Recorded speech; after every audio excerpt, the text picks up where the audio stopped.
Good morning student. आज हम यहाँ पर 7th क्लास में सामाजिक और पाठ है 4 घास के मैदान। आज टॉपिक घास के मैदान के ऊपर में पढ़ेंगे। घास के 2 प्रकार के मैदान होते हैं, उष्णकटिबंधीय घास के मैदान, मध्य अक्षांशीय घास के मैदान। 2 प्रकार के घास के मैदान पाए जाते हैं, उष्णकटिबंधीय घास के मैदान और मध्य अक्षांशीय घास के मैदान। इस प्रकार 2 तरह के घास के मैदान पाए जाते हैं। घास के मैदान किस प्रकार होता है, घास कैसी होती है?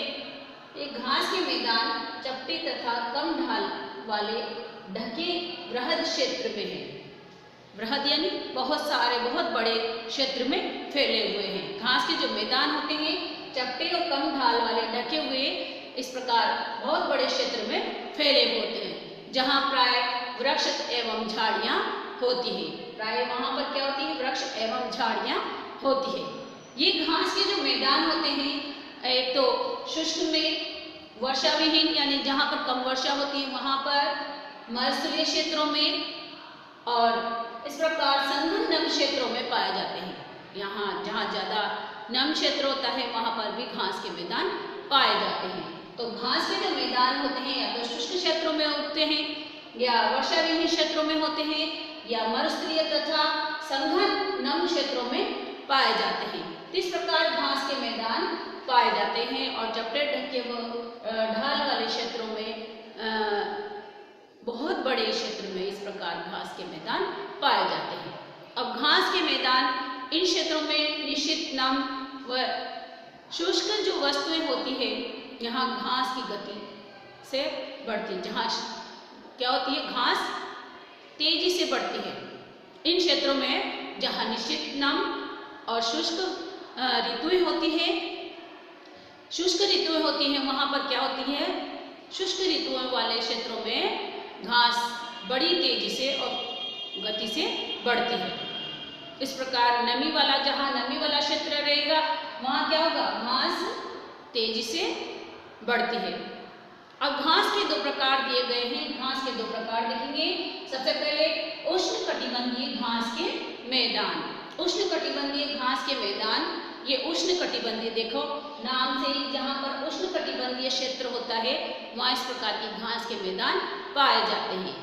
यहाँ महाद्वीपों के आंतरिक भाग में विषुवत रेखा के दोनों ओर, विषुवत रेखा के दोनों ओर घास के ये मैदान उत्तरी ऑस्ट्रेलिया, ब्राजील की उच्च भूमि तथा दक्षिणी अमेरिका में गुलाना उच्च भूमि तथा अफ्रीका में सूडान देश में पाए जाते हैं।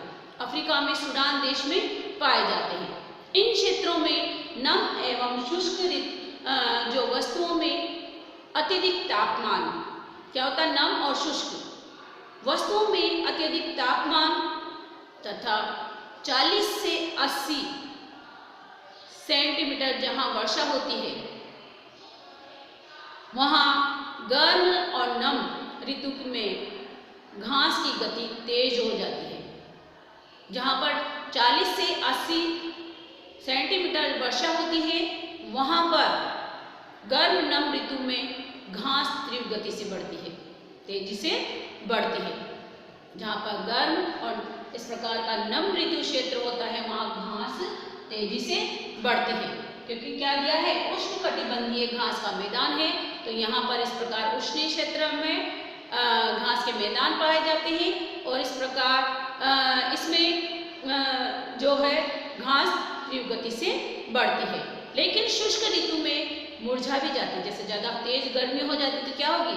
घास मुरझा भी जाती है, क्योंकि नमी कम हो जाती है, इस कारण घास मुरझा जाती है। और भिन्न भिन्न क्षेत्रों में घासों में अनेक नामों से हम इसे जाना जाता है।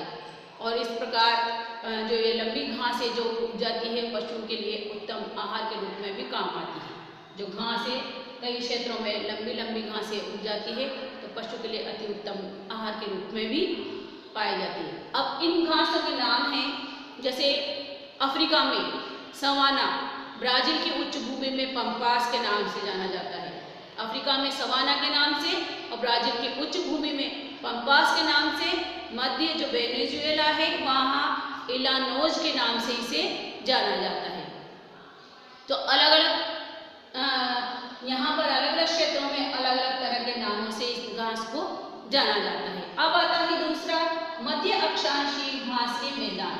मध्य अक्षांशीय घास के मैदान, मध्य घास में ये मैदान जो मध्य अक्षांशों के मध्य क्षेत्रों में पाए जाते हैं और महाद्वीपीय आंतरिक भागों में ये क्षेत्र, इनमें इस प्रकार की घास पाई जाती है। मध्य अक्षांशीय यानी मध्य अक्षांश के उसमें घास के मैदान पाए जाते हैं, जिसमें औसत मध्य वर्षा हो, जहाँ पर मध्यम औसत वर्षा होती है वहां पर इस प्रकार के घास के मैदान पाए जाते हैं। इस घास के मैदानों में भिन्न भिन्न क्षेत्रों में भिन्न भिन्न नामों से इसे पुकारा जाता है। जैसे कि हमने उष्णकटिबंधीय घास के मैदानों को बताया है, जैसे कि अफ्रीका में किस तरह से नाम से जाना जाता है, इसी तरह मध्य अक्षांशीय घास के मैदानों को भी हम अलग अलग नामों से जान सकते हैं, अलग अलग नामों से पुकार सकते हैं। जैसे यूरेशिया में स्टेप, उत्तरी अमेरिका में पेरीज, अर्जेंटीना में इसे पंपास के नाम से जाना जाता है और दक्षिण अफ्रीका में वेल्ड तथा दक्षिणी पूर्वी ऑस्ट्रेलिया में इसे डाउन्स के नाम से जाना जाता है। इस प्रकार अलग अलग क्षेत्रों में अलग अलग नामों से इसे जाना जाता है। तो ये जो है शीत ऋतु में अत्यधिक शीतल तथा भूमि पर बर्फ जमी होने के कारण प्राय बर्फ से ढकी रहती है। शीत ऋतु होती है तो शीत ऋतु के कारण वहाँ क्या होती है, ज़्यादा ठंड होने के कारण बर्फ जम जाती है और बर्फ में वो घास क्या होती है, ढक जाती है। घास उसमें बर्फ में ढकी रहती है। और जैसे ही ग्रीष्म ऋतु आती है, ग्रीष्म ऋतु प्रारंभ होने पर वो बर्फ पिघल जाती है और इस प्रकार से भूमि घास के समुद्र में परिवर्तित हो जाती है। जैसे कि घास का समुद्र बन गया हो, तो बर्फ पिघलने के बाद वो घास एक समुद्र के रूप में इस प्रकार परिवर्तित हो जाती है। घास के रूप जो घास है इस प्रकार दिखने लग जाती है, जिसमें फूलों के कंद में जो चमक बनी रहती है और तथा वृक्ष एवं झाड़ियाँ के रूप में फैली रहती है। तो इस प्रकार जो हमने दो घास के मैदान देखे, उष्णकटिबंधीय घास के मैदान, मध्य अक्षांशीय घास के मैदान, तो हमने दो घास के मैदानों के बारे में अध्ययन किया। और घास इस प्रकार से शुष्क, वर्षाहीन, मरुस्थल या संघन क्षेत्रों में पाए जाते हैं या ऐसे मैदानों में उगते हैं। धन्यवाद।